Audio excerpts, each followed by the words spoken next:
दोस्तों, आज के इस वीडियो में हम बात करने वाले हैं कि how to pass competitive exam. और ये आई एम श्योर बहुत से बच्चे ये चीज ढूंढते होंगे और आप लोगों के बहुत सारे कमेंट आ रहे थे कि सर आईएएस पे बनाइए, एसएससी पे बनाइए, यूपीएससी पे बनाइए, बताइए कि किस तरीके से हम एग्जामिनेशन को पास करें। और मैंने थोड़ी लेट कर दी, ये मैं भी जानता हूँ, बट दोस्तों इसके पीछे कुछ रीजन है। सिर्फ सब्जेक्ट की नॉलेज हो जाना, इस पे हर कोई वीडियो बना देता होगा। आई एम श्योर बहुत से लोग 90% लोग आते होंगे, वीडियो बना के कहानी कह दी, बच्चा क्या कर रहा है क्या नहीं कर रहा फर्क नहीं पड़ता, लेकिन मुझे फर्क पड़ता है, इसीलिए मैं थोड़ा सा लेट हो गया इस वीडियो को बनाने में। तो मैंने पहले कोशिश की कि इसकी जड़ तक जाना है तो उसके लिए कहाँ जाना पड़ेगा मुझे। तो मुझे लगा कि जितने भी टॉपर रहे हैं यूपीएससी या एसएससी के, उनके इंटरव्यूज मुझे सुनने चाहिए। और तकरीबन मैंने 20 से 25 टॉपर्स के इंटरव्यू सुने हैं और मैंने कोशिश की सब ऐसी क्या बात कहना चाहते हैं जो सब में कॉमन है। तो आज इस वीडियो में मैंने इसी सारी बातों का एक्सप्लेन किया है और आई एम श्योर कि आप भी मेरी बातों से एग्री करेंगे। और बहुत से बच्चे तो जानते होंगे किस तरीके से करना है, लेकिन फिर भी एक सुनना चाहते हैं। तो दोस्तों बने रहिए आप हमारे साथ, और अभी तक आपने हमारा ये चैनल सब्सक्राइब नहीं किया है तो प्लीज सब्सक्राइब करिए, क्योंकि यहाँ पे आपको regular smart study skills, motivational videos और एजुकेशन न्यूज से रिलेटेड वीडियोस मिलते हैं। तो नमस्कार दोस्तों, मेरा नाम है अमरीश और स्वागत है आप सभी का महात्मा जी टेक्निकल में। तो दोस्तों सबसे पहले मैं यहाँ पे एक बात क्लियर कर दूं कि आप किसी भी स्ट्रीम से हो सकते हैं। ये जरूरी नहीं कि कॉम्पिटिटिव एग्जाम फेस करने के लिए अगर हम आर्ट्स के स्टूडेंट नहीं है तो हमसे नहीं हो पाएगा। आप साइंस के स्टूडेंट हो सकते हैं, कॉमर्स के स्टूडेंट हो सकते हैं, किसी भी स्ट्रीम से हो सकते हैं जो इक्विवेलेंट हो ग्रेजुएशन की डिग्री के लिए। उसके बाद ये भी जरूरी नहीं कि आपके पास पैसा है नहीं है, आप कोचिंग ले रहे हैं नहीं ले रहे हैं, क्योंकि जितने भी इंटरव्यूज मैंने देखे, जितने भी टॉपर्स के, उन सब में एक भी टॉपर ने ये बात नहीं कही कि कोचिंग का लेना इतना इंपॉर्टेंट हो जाता है। हाँ, उन्होंने ये बात जरूर कही कि जरूरत पड़ सकती है आपको, लेकिन पैसे की कोचिंग लेना ये इंपॉर्टेंट नहीं। मैं समझ नहीं पाया इस बात से। तो जब मैंने जानने की कोशिश की तो उन्होंने कहा कि यार इंटरनेट पे बहुत सारे वीडियोस होते हैं चैप्टर वाइज। अगर आपको किसी चैप्टर में प्रॉब्लम है, मैथमेटिक्स में प्रॉब्लम है, रीजनिंग में प्रॉब्लम है, जीके में प्रॉब्लम है, सबकी वीडियोस अवेलेबल है यूट्यूब पे, अगर आपके पास पैसा नहीं है तो। अब बात करते हैं दोस्तों पढ़ने के रिगार्डिंग। ऐसा कहा जाता है कि आपको 17 आवर्स 16 आवर्स पढ़ना ही पड़ेगा पर डे। दोस्तों उन सब ने एक बात कही कि ज्यादा पढ़ने से कोई टॉप नहीं करता या पास नहीं करता एसएससी या यूपीएससी। आप ज्यादा से ज्यादा पढ़ लें, 16 आवर्स पढ़ लें, 15 आवर्स पढ़ लें। बहुत से बच्चे ऐसे हैं जो 16 आवर्स पढ़ के ही फेल होते हैं। आप ज्यादा मत पढ़िए, रेगुलर आप 7 आवर्स 8 आवर्स सेल्फ स्टडी को दीजिए। और जो भी चीज पढ़िए उसे डिटेल में जाइए हमेशा, चाहे आप सेल्फ स्टडी में हो, कोचिंग सेंटर में हो, कहीं भी हो, उसकी डिटेलिंग में हमेशा जरूर जाइए। और दूसरा, इन सब में एक और बात निकल के आई कि उन्होंने कहा कि हम हर बार बुक चेंज करते रहते हैं कि नहीं इस बुक से नहीं पढ़ना, ये वाली बुक ले लेता हूं, मेरा फ्रेंड तो कह रहा है यार ये वाली बुक बहुत ज्यादा बेटर है, इस बुक से पढ़ते हैं, इंग्लिश के लिए तो ये रिफ्रेशर बड़े बेस्ट हैं। उन्होंने कहा कि ये गलत सोच है। जो बुक आपके पास है वो बेस्ट है। जरूरी नहीं कि आप 3 बुक पढ़ें, आप एक ही बुक को 3 बार पढ़िए। आई एम श्योर कि सारा पेपर उसी से आएगा।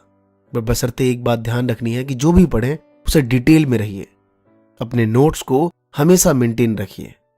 इस तरीके से मेंटेन रखिए, उसमें सुंदर वर्ड लिखना जरूरी नहीं है, इतना लिखिए कि जब आप दोबारा पेज पलटें तो आपको क्लियर समझ आ जाए कि आप किस तरीके से लिखना चाह रहे थे और उस वर्ड के क्या क्या मीनिंग हो सकते थे। हमेशा अपने नोट्स को संभाल के रखिए। और दोस्तों मेरी एक बात जरूर ध्यान रख लेना कि यूं ही नहीं मिलती राही को मंजिल, एक जुनून सा दिल में जगाना पड़ता है। पूछा चिड़िया से कैसे बना आसियाना, भरनी पड़ती है उड़ान बार बार, तिनका तिनका उठाना पड़ता है। तो आप अगर ये सोच के रह जाएंगे कि यार मेरा एक अटेम्प्ट नहीं हो पाया, या मैं एक सब्जेक्ट में रह गया, या मेरा इंटरव्यू क्लियर नहीं हो पाया, मेरा रिटर्न रह गया, इन सब चीजों की वजह से आप मुंह मोड़ लेंगे, तो मुझे लगता है ये बहुत बड़ी असफलता है हमारी। मैंने पहले भी कहा था कि रेसलिंग में अगर एक शख्स गिर जाता है और रेफरी के 1 2 3 गिनने में उठ जाता है तो उसके लिए तालियां नहीं बजती, तालियां उसके लिए बजती हैं जो 8वें 9वें नंबर पे उठता है। अगर आपके 1 2 अटेम्प्ट हो भी चुके हैं तो कोई बात नहीं, लगे रहिए। आई एम श्योर कि इस बीच आपके मन में बहुत से बात आते होंगे कि यार सब कुछ पैसे से चलता है, पैसे देने पड़ते हैं। तो मेरी एक बात ध्यान रख लेना कि ऊंचे पद पे वो लोग भी मेहनत से जाके बैठे हैं जिन्होंने कभी ये सोचा होगा कि भाई फुल पैंट बड़ा है तो इसलिए 500 का होगा और हाफ पैंट छोटा है तो 250 में मिल जाएगा। तो हम में से ही वो लोग हैं जो मेहनत करके आगे गए हैं। ऐसे ख्याल आते होंगे मन में, आई एम श्योर सबके आते हैं। निकालिए इन चीजों को, क्योंकि किसी ने कहा भी है कि कौन कहता है आसमां में छेद नहीं होते, एक पत्थर तो तबीयत से उछालो यार। तो अपना बेस्ट दे के तो देखिए। आई एम श्योर कि जितने बच्चे जिस सब्जेक्ट में आप या एग्जामिनेशन में रह जाते हैं, भले हम एक दूसरे से कह लें क्या मेरा अटेम्प्ट नहीं क्लियर हो पा रहा, लेकिन हम खुद से जानते हैं कि हम में कहीं ना कहीं ये कमियां रह गई हैं। सभी की बातों में मुझे एक बात जरूर लगी, टाइम मैनेजमेंट बहुत जरूरी है। और आज के टाइम पे आप जरूरी नहीं सिर्फ स्टूडेंट होंगे, आप प्रोफेशन में भी हो सकते हैं। उसके साथ आप ये एग्जामिनेशन क्लियर करने की सोच रहे होंगे, तो I am sure time table बनाना बड़ा ही मुश्किल रहता है। लेकिन आप क्या ये कर सकते हैं कि मुझे 7 आवर्स पढ़ने हैं, 10 डेज 20 डेज, इस तरीके से चलिए कि 7 आवर्स पढ़ने हैं। कब पढ़ रहा हूं, क्या पढ़ रहा हूं, ये फर्क नहीं पड़ता। लेकिन जैसे ही आप 10 दिन 15 दिन निकाल लेंगे तो आपको खुद समझ आ जाएगा कि मेरा टाइम टेबल क्या है, मैं किस तरीके से चल रहा हूं। क्योंकि ऐसा होता है स्टार्टिंग में, जब इस चीज में एडमिशन लेते हैं तो आप अपनी बुक सामने रख के चलते हैं। लेकिन जैसे ही 1-2 अटेम्प्ट रह गया तो छुपा के लेके जाते हैं, कोई देख ना ले यार कि ये बार बार अभी तक गवर्नमेंट जॉब की प्रिपरेशन कर रहा है। ये रियलिटी है, हर फील्ड में हो सकता है। लेकिन लगे रहिए इस चीज में, जितना पढ़ें, ज्यादा मत पढ़िए, कम पढ़िए, लेकिन डिटेल में पढ़िए। ये वाला अटेम्प्ट नहीं दे पाए, कोई बात नहीं, अगला अटेम्प्ट देंगे, लेकिन जब भी देंगे बेस्ट देंगे। क्योंकि सेल्फ कॉन्फिडेंस बहुत बड़ी चीज होती है। अपने आप पे भरोसा रखिए और अपने आप से कहिए कि क्या जो मैं ये अटेम्प्ट देने जा रहा हूं, क्या मैं प्रिपेयर्ड हूं पूरा। नहीं हूं तो कोसिए मत, दोबारा से मेहनत करिए, आगे बढ़िए। और होगा कैसे नहीं, ऐसी कौन सी चीज है जो हमसे छूट गई भाई, खुद बताओ। हमारा मैथमेटिक्स वीक हो सकता है, लेकिन ये जरूरी नहीं कि वो अच्छा नहीं बनेगा। अरे वीक था ना, हम उस सब्जेक्ट से नहीं थे, लेकिन पढ़ेंगे, इतना भी क्या आ गया। यूपीएससी के टॉपर ने एक बात कही थी कि सर टॉप करने के लिए ना पढ़ना जरूरी नहीं है, उसके लिए एक जुनून की जरूरत होती है। 50% काम तो यहीं पे हो जाता है। तो मैथ्स में वीक है, इंग्लिश में वीक है, इट्स नॉट इंपॉर्टेंट। जो टाइम हम दे रहे हैं क्या वो सही से दे रहे हैं, ये सबसे इंपॉर्टेंट है। और दोस्तों मैं भी एक टीचिंग प्रोफेशन में ही रहा, स्टूडेंट भी रहा ऑब्वियसली, तो मुझे खुद पता है। तो ऐसा होता है हमारे साथ।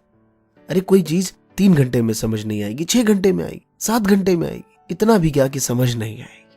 तो दोस्तों लास्ट में मैं 5 टिप्स जरूर बताना चाहूंगा। कुछ नया पढ़िए ना पढ़िए, लेकिन जितना आपने पढ़ा है उसकी रिवीजन पे ज्यादा ध्यान दीजिए।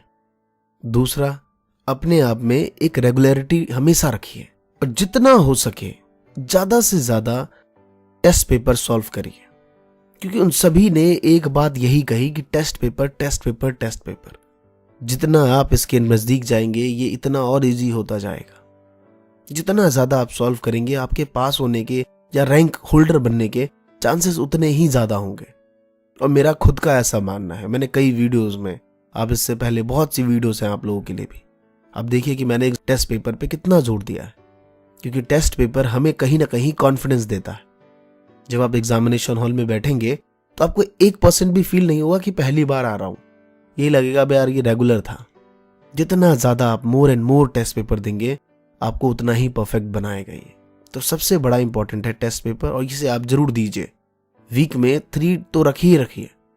और दोस्तों बहुत सी बातें जो मैंने शुरू में आपको बताई हैं, इन सब चीजों पे ध्यान रखिए। आई एम श्योर कि सारी बातें आप जानते होंगे, लेकिन ये जरूरी है इसे जानना नहीं, इसे समझना और अप्लाई करना।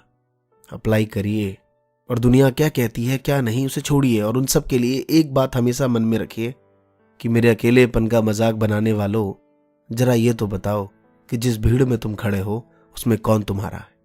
तो कोई किसी का यहाँ नहीं है। तुम अच्छे हो तो दुनिया तुम्हें अच्छा कहेगी, और जिस दिन कुछ नहीं बन पाए तो हर कोई तुम्हें कोसेगा। तो 2-3 साल कोसने दीजिए, कुछ अच्छा बन जाएंगे, नाम हर कोई लेगा। तो दोस्तों कैसा लगा आपको ये वीडियो कमेंट करके जरूर बताइए, और इस वीडियो को दोस्तों शेयर जरूर करिए आप सब। अगर अच्छा लगे तो लाइक जरूर करिए। धन्यवाद दोस्तों, जय हिंद, जय भारत।